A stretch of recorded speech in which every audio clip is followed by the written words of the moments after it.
not with us is Nityananda Pran. He was supposed to do some function here with the MC function, but he became ill. But I was listening to the mantras. I don't understand everything that you said from Sanskrit to English, but Kalyanam a number of times. Just recently, Nityananda Pran and Jyotirmaya and their family performed Sitaram Kalyanam for 2 hours with musical accompaniment and classical music performance along with the narration. And I was thinking, while sitting here, this was an ordeal for our married couple. What was it like for Sita and Ram? The brahmanas and the festivities and the mantras and a memorable occasion. Recently we took a visit to Haridwar, Rishikesh and Badrinath. Very nice. And one of the main parts of Rishikesh, Haridwar, is this ashrams of the Saptarishis.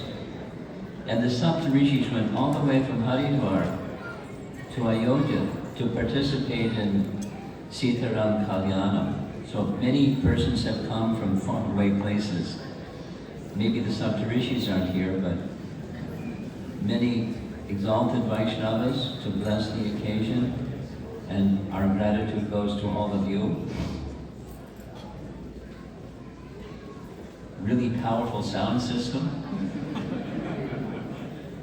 We were able to hear the mantras very, very nicely. And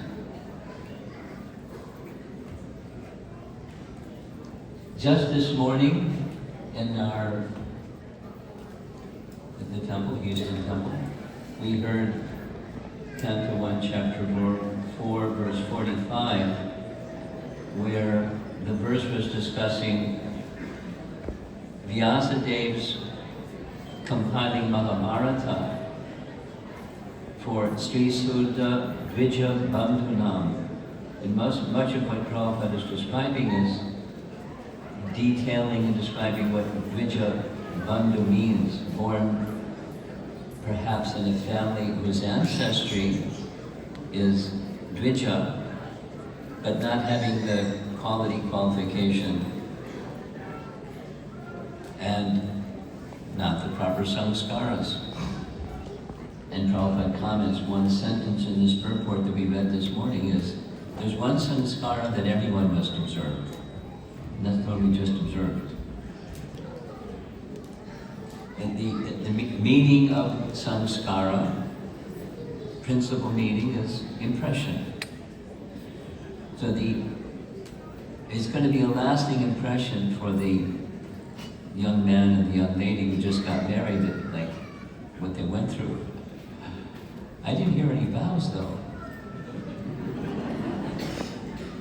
Is that going to come later? Is that going to come later? Vows between the newly married couple, one another, for the rest of our lives.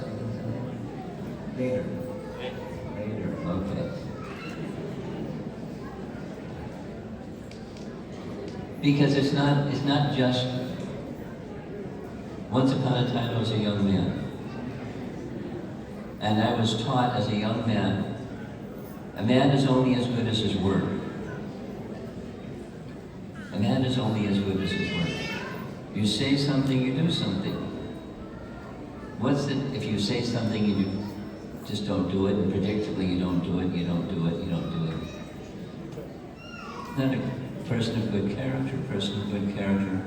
You give a word, especially something that's like this, that's a formal samskara, like initiation or other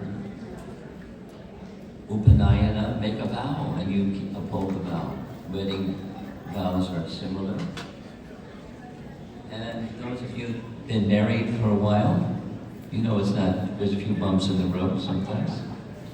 And even the best of marriages, some bumps in the road sometimes. And fortunately, there's the Sangha of Vaishnavas to reach out to if there's a bump in the road, and you can get some kindness and help from the Vaishnavas. And to formalize, in addition to the vows, must say something about the chanting of the holy name, our kirtan party over here. Everything is made auspicious by the chanting of the holy name. And I noticed our priest several times mentioned Sankirtan, Sankirtan, Sankirtan.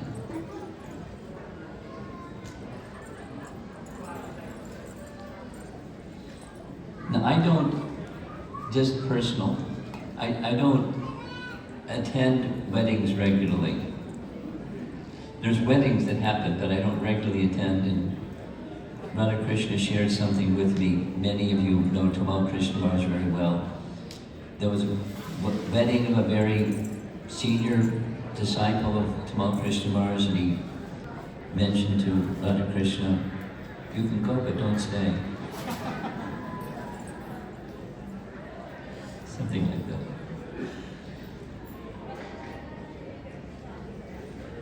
But the purpose is, and all of you who have come from nearby as well as distant places, from different backgrounds as well. Blessings of the Vaishnavas to this newly married couple, that not only they maintain their vows, but their human mission becomes successful. Part of that human mission may be, in this case, sacred vows and a sacred ceremony, and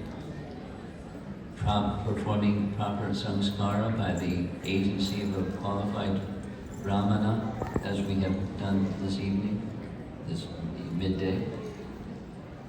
But your blessings and their sincere commitment, and the human mission can be fulfilled as part of a series of events that lead one towards the goal of life. So it's my appeal to the newly married couple.